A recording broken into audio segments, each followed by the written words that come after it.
Погоди-ка, а ты случайно не знаешь, где тут мельница?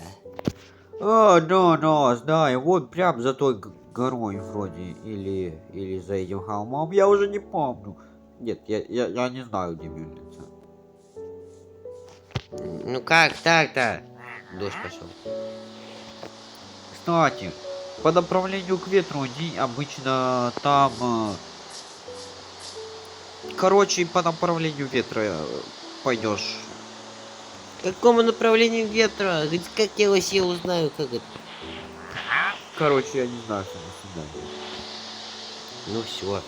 Я понял, короче, проверим за вот этой вот горой, потом за вот этим вот холмом.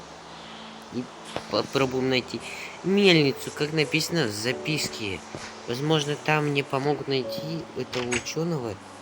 Или еще лучше. Там будет сам ученый.